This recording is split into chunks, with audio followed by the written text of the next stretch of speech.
हाँ बेटा, देखो बेटा, आज हम कुछ स्पेशल चीज़ आपको बताने जा रहे हैं। बहुत ध्यान से देखना बेटा। विद्यार्थियों के दिमाग में संदेह रहता है बेटा। देखिए इधर, कैन माने सकना और मे माने भी सकना। कैन का पास्ट कुड होता है, मे का पास्ट माइट होता है। ठीक है। अब यहाँ पर विद्यार्थियों को संदेह रहता है कि गुरुजी कहाँ कैन लगाएं और कहाँ मे लगाएं। ठीक है, तो बहुत ध्यान से देखना बेटा। दोनों में जो बेसिक अंतर है वह अंतर है बेटा, कैन जो है यह सामर्थ्य बताता है बेटा। क्या बताता है? कैन जो है यह सामर्थ्य बताता है बेटा। ठीक है। और में जो है यह संभावना बताता है बेटा। यही इन दोनों में बेसिक अंतर है बेटा। ठीक है। अब सामर्थ्य का बच्चे जो है अर्थ लगाते हैं ताकत से। नहीं बेटा, किसी भी प्रकार की सामर्थ्य जो होती है उसके लिए हम कैन का इस्तेमाल करते हैं। अब आपकी किताब में दुनिया भर की नौटंकी लिखी होगी, ये तुम्हारे सामने लिखा है। अब बताइए बेटा, आपके पास योग्यता है तो बताइए आपके पास सामर्थ्य है कि नहीं? आपके पास किसी कार्य को करने की क्षमता है तो आपके पास सामर्थ्य है कि नहीं? किसी कार्य को करने में आप दक्ष हैं तो आपके पास सामर्थ्य है कि नहीं? किसी कार्य को करने में आप कुशल हैं तो सामर्थ्य है कि नहीं? और किसी कार्य को करने में आप निपुण हैं तो बताइए सामर्थ्य है कि नहीं? मतलब ये है कि ये सब चीज़ें हमको रटनी नहीं हैं। सीधे समझना यह है कि जिन वाक्यों में सामर्थ्य प्रकट होगी, सामर्थ्य किसी भी प्रकार की हो सकती है बेटा। योग्यता, क्षमता, दक्षता, कुशलता, निपुणता, अनुभव, पैसे की ताकत, धन की ताकत, बल की ताकत, किसी भी प्रकार की जो क्षमता है, दक्षता है, वह सब घूम फिर करके क्या है? सामर्थ्य। ठीक है। आप अनुमति कब देते हैं बेटा? जब आपके पास सामर्थ्य होती है तभी आप अनुमति देते हैं बेटा। यानी कि यह घूम फिर करके क्या है? सामर्थ्य है बेटा। ठीक है। और मैं जो है, जैसे कहा कि मैं यह बक्सा उठा सकता हूँ, यानी कि मेरे अंदर यह बक्सा उठाने की क्या है? सामर्थ्य। जैसे कहा वह इस कार को खरीद सकता है, यानी कि उसके पास धन की सामर्थ्य है, वह इस कार को क्या कर सकता है? खरीद सकता है। तो ये सब घूम फिर करके क्या है? सामर्थ्य। ठीक है। में क्या है? यह संभावना। जैसे कहा रहा आज बरसात हो सकती है, तो बरसात हो गई क्या? नहीं ना, संभावना है। जैसे मेरा मित्र आज मुंबई से वापस आ सकता है, तो आ गया क्या? आ सकता है, मतलब संभावना है। ठीक है। तो ये जो है जैसे इच्छा है, मैं रेस जीत जाऊं, यह क्या है? संभावना है। ईश्वर तुम्हारी मदद करे, तुम अच्छे आदमी हो, भगवान आकर के तुम्हारी मदद करने लगेगा क्या? नहीं ना, यानी कि संभावना है कि ईश्वर तुम्हारी मदद करे। तुम दीर्घजीवी हो तो क्या अमर हो गए, मरोगे नहीं क्या? यानी कि आशीर्वाद भी यह किसके तहत है? संभावना के तहत। ठीक है। तुम्हारे बच्चे भाड़ में जाएं तो बताइए चले गए क्या? इसका मतलब यह अभिशाप भी जो है किसके तहत है? संभावना के तहत। वह तेज दौड़ती है ताकि वह बस पकड़ सके, बताइए पकड़ लिया क्या? नहीं, यानी कि यह उद्देश्य भी किसके तहत है? संभावना के तहत। ठीक है। अनुमति लेने वाला कौन होता है बेटा? कमज़ोर होता है। तो इसका मतलब यह भी जो है संभावना के तहत है, अनुमति मिले या ना मिले। तो सब हमने आपको बताया बेटा कि कैन कहाँ लगाओगे? जहाँ पर सामर्थ्य होगी और जहाँ पर संभावना होगी वहाँ पर क्या लगाओ बेटा? में। उसी का पास्ट क्या होता है? माइट। इतनी बात समझ गई। अब हम आपको एक वाक्य लेकर के समझाने जा रहे हैं बेटा। जैसे कहा बेटा, पहले कैन एक से समझना, बाकी पूरी गणित आपको समझना चाहिए बेटा। जैसे कहा बेटा, वह यह प्रश्न हल कर सकता है।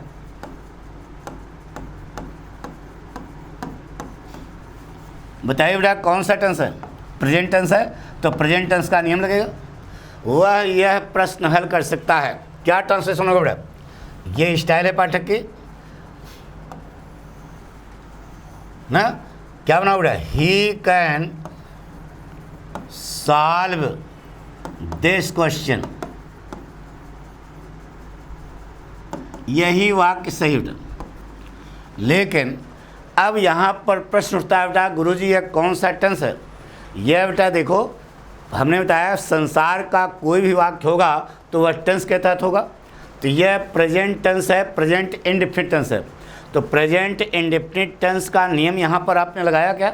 नहीं लगाया, यानी कि आपको रटा दिया गया कि he can solve this question. यह वाक्य सही है, लेकिन यह वास्तव में बनना क्या चाहिए यह समझो बेटा, ठीक है? क्या बनना चाहिए बताइए? नियमतः बनाते हैं बेटा, वह कि अंग्रेजी क्या बेटा? ही, फुल स्टॉप। ता है, ती है, ते है, किसकी पहचान? प्रेजेंट की। किस में लगी है? सकने में। तो सकने की प्रेजेंट फॉर्म क्या होती है? कैन होती है बेटा, ठीक है? अब कर्ता एक वचन का है तो यस या इस लगना चाहिए, तो ही कैंस होना चाहिए।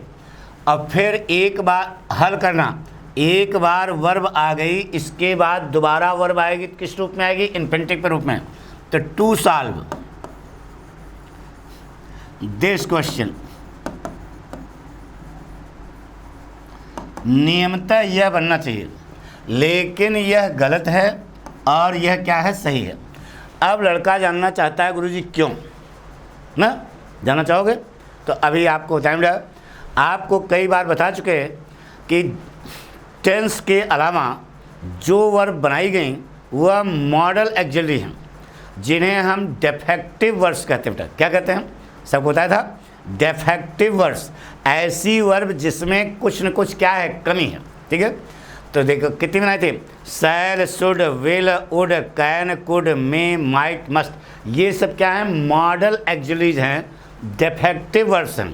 आइए बेटा, अब नियमतः यह बनना चाहिए और वाक्य ये सही है, ऊपर वाला। तो लड़के ने कहा गुरुजी ऐसा क्यों है ये समझाइए, जानना चाहोगे? अच्छा बताओ बेटा, डिफेक्टिव वर्ब माने कूड़ा वर्ब, ऐसी वर्ब जिसमें कुछ न कुछ डिफेक्ट है, यानी कि वह कार्य नहीं कर सकती। कार्य नहीं कर सकती तो मतलब बेकार है, पक्का? आइए समझाते हैं। देखिए, अमित एक लड़का है, आपका नाम क्या है? अमित है। अमित एक लड़का है, उसके घर में एक साइकिल है। क्या बेटा? उस साइकिल का चिमटा जो है टूट है, चिमटा माने कैंची। उस टूटही साइकिल पे ना बेटा, उस टूटही साइकिल का जो हैंडल है उसकी मुठिया देख रहे हो, हत्था हत्था, वह सोने का बना है, यानी 4-5 तोला का सोने का बना है साइकिल के मुठिया। जो बताइए, आप उसे सोने की साइकिल कहोगे, टूटही साइकिल कहोगे? टूटही साइकिल कहोगे ना। ओकर चिमटा क्या है? टूट है, तो टूटही साइकिल कही जाएगी। जबकि सोना लगा है उसमें करीब करीब लाखों का, ना बेटा, लाखों का सोना लगा है, लेकिन आप उसे क्या कहोगे? टूटही साइकिल ही कहोगे ना। उस टूटही साइकिल पे ना बेटा जो सोना लगा है उससे उसका महत्व तो बढ़ रहा है क्या? उस टूटही साइकिल पे चाहे कितना भी सोना, चांदी, हीरा, जवाहरात चढ़ा दो, लेकिन उसे टूटही साइकिल ही कहा जाएगा, उसे टूटी हुई साइकिल कहा जाएगा, उससे उसका महत्व बढ़ने वाला नहीं है। ये अंग्रेज़ों का दिमाग काम किया, यानी कि इनमें जो आपने यस या ईएस लगाया है, इससे इसका महत्व बढ़ने वाला नहीं है। इसलिए जितनी भी मॉडल वर्ड्स होती हैं उनमें हम यस या ईएस का इस्तेमाल नहीं करते हैं। क्यों नहीं करते हैं? कि उस पर जितना भी हम सजावट, यस या ईएस क्या है? एक सफिक्स है जो शब्द को क्या करता है? सजाता है। तो उसकी सजावट के लिए जितना पैसा खर्च करोगे सब कूड़ा जाएगा, बेकार जाएगा, डिफेक्टिव है नहीं, इसलिए इसमें यस या ईएस का प्रयोग नहीं होगा। अब एक बार वर्ब आ गई, दोबारा वर्ब आएगी तो क्या बनेगा? इन्फिनिटिव। लेकिन उस इन्फिनिटिव में टू का क्या हो जाएगा? लूप हो जाएगा, पीछे हम पढ़ा चुके, ठीक है? तो अब ये बन गया he can solve this question, ठीक है? हमारी बात समझ रहे? तो इस प्रकार से आपको समझना है कि आज से क्या सीखा कि जितनी भी मॉडल वर्ड्स होती हैं उनमें कभी भूल करके यस या ईएस न लगाना। क्यों न लगाना? क्योंकि वह कूड़ा वर्ब हैं, उनको सजावट, उन पर कितना भी पैसा खर्च करोगे उससे उसका महत्व बढ़ने वाला नहीं है, तो उनमें कभी यस या ईएस न लगाना। और जितनी भी मॉडल वर्ड्स होती हैं उनके बाद हमेशा क्या बनता है, इन्फिनिटिव, लेकिन उस इन्फिनिटिव में टू का क्या हो जाता है, लोप हो जाता है। अब देखो जो ऊपर बना था वही नीचे बन गया, यानी कि आपका वाक्य क्या हो गया, सही हो गया। हमारी बात सुनो ना, तो ये देखो बेटा आपका वाक्य क्या हो गया, सही हो गया। जो ऊपर बना था he can solve this question, he can solve this question, यह कारण है। अब इसी प्रकार से कोई भी वाक्य आपके सामने है, आप बनाओगे तो वही बने बेटा। जैसे कहा बेटा एक वाक्य और लेते हैं, बाकी बहुत सारे हैं। मैं यह बॉक्स उठा सकता हूँ, बना बेटा, क्या बना बेटा, आई कैन ना बेटा। अब कैंस तो होगा नहीं, आई बताया था प्रेजेंट टेंस बहुवचन है तो प्रेजेंट टेंस हो ना। I can to lift this box, नियमतः यह बनना चाहिए, लेकिन टू का क्या हो जाएगा, लोप हो जाएगा। I can lift this box, ये बनेगा बेटा, पक्का। तो आपको बताया बेटा कि जितनी भी मॉडल वर्ड्स होती हैं उन सब में यस या यस का प्रयोग नहीं होता, और उनके बाद जो इन्फिनिटिव आता है उसमें टू का क्या हो जाता है, लोप हो जाता है। बात पक्की। इसी प्रकार से कोई भी वाक्य समझो बेटा मॉडल वाला है, तो जिसमें सामर्थ्य प्रकट होगी वहाँ पर क्या लगाओगे, कैन, और उसी का पास करना होगा तो क्या लगा दोगे, कुड। अब बारी आती है किसकी बेटा, मैं की। जैसे कहा बेटा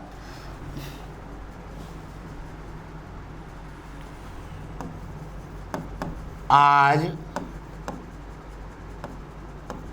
बरसात हो सकती है, बताइए बरसात हो गई क्या, यानी कि सकरात इसमें आया है तो कैन लगना चाहिए, नहीं बेटा, यहाँ संभावना है इसलिए क्या लगाओगे बेटा, मे का प्रयोग करोगे। तो जब वास्तविक कर्ता नहीं होता तो क्या लगाते, नहीं, जब वास्तविक कर्ता नहीं होता तो क्या लगाते हैं बेटा, इट, इट। अब मॉडल वर्ब क्या लगेगी बेटा, सकना के नहीं, मे, तो इट एक वचन है तो क्या लगाना चाहिए, मेज, इट मेज टू रेन टुडे, यह बना। लेकिन यह वाक्य आपका गलत है बेटा। पहली बात तो यहाँ पर क्या नहीं होगा, मेज नहीं होगा बेटा, मॉडल है इसमें यस या इसका प्रयोग नहीं होगा, और इसके आगे इन्फिनिटिव बनेगा, टू का लोप हो जाएगा, तो बन गया बेटा इट मे रेन टुडे, ठीक है। जैसे कहा बेटा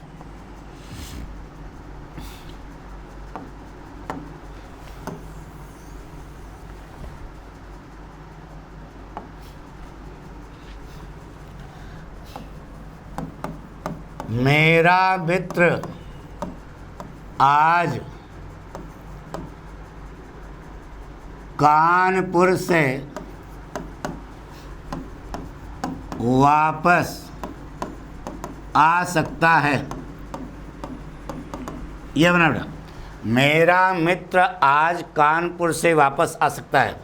बताइए बेटा क्या बनेगा, माई फ्रेंड ना बेटा, क्या लगाओगे, माई फ्रेंड। आने की संभावना है तो कैन ना लगाना है, यहाँ पर क्या लगाओगे, मे। अब मे है तो मे में यस या यस लगेगा नहीं, अभी बताया। अब आगे इन्फिनिटिव बनेगा लेकिन टू का लोप हो जाएगा, तो माई फ्रेंड में come back from Kanpur today, यह बना बेटा, माई फ्रेंड, मेरा मित्र आज कानपुर से वापस आ सकता है। इस प्रकार से आप जब वाक्य बनाओगे तो आपके अंदर एक कॉन्फिडेंस आएगा। इतना बता दें, ध्यान से देखो कि जितनी भी मॉडल वर्ड्स होती हैं उन सब में यस या एस नहीं लगता, और उनके आगे जो वर्ब आती है वह हमेशा उन इन्फिनिटिव में आती है, लेकिन टू का क्या हो जाता है, लोप हो जाता है। इसे अब देखो बेटा, इच्छा, प्रार्थना, आशीर्वाद, अभिशाप, ये 4 पॉइंट हैं जिन्हें हम ऑप्टेटिव सेंटेंस कहते हैं, इच्छा सूचक वाक्य कहते हैं। यह बनने का तरीका अलग बेटा, में लिखोगे, फिर सब्जेक्ट लिखोगे, फिर वर्ब की फर्स्ट फॉर्म, लास्ट में संबंधन मार्ग। जैसे कहा बेटा, मैं रेस जीत जाऊं, इच्छा है, मैं रेस क्या कर जाऊँ, जीत जाऊँ। तो यह एक क्या है बेटा, इच्छा है। तो इसको ऑप्टेटिव सेंटेंस बोलते हैं। इसको बनाओ, सबसे पहले लगाओगे मैं, फिर कर्ता बोलो क्या लगाओगे, आई, फिर इन्फिनिटिव बनेगा लेकिन टू का लोप हो जाएगा। तो जीतना गए, may I win the race. Last में संबोधन माल लगाना बेटा, may I win the race. यह जैसे कहा बेटा मैं रेस जीत जाऊं, इसे कहते हैं हम लोग क्या, ऑप्टेटिव सेंटेंस। क्या कहा जाता है बेटा, ऑप्टेटिव सेंटेंस। से कहा बेटा हमारे प्रधानमंत्री दीर्घजीवी हों,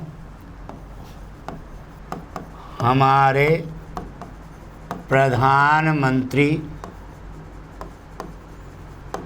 दीर्घजीवी हों। यह तो प्रार्थना क्या ना, प्रार्थना है, लेकिन यह संभावना के तहत है, अमर तो हो नहीं जाएंगे। तो लगा दो बेटा, सबसे पहले क्या लगाओगे, मैं,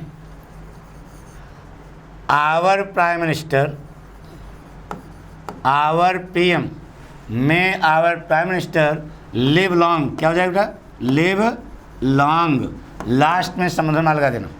इस प्रकार से आपको बनाना बेटा। जैसे कहा बेटा बहुत सरल सा बेटा, यह ऑप्टेटिव सेंटेंस को बोलते हैं, मे से शुरू होता है बेटा। किससे शुरू होता है, मे से। May our prime minister live long. देखो बेटा इसी प्रकार से अभिशाप है, आशीर्वाद है। अब उद्देश्य है ना बेटा, उद्देश्य के लिए जैसे कहा बेटा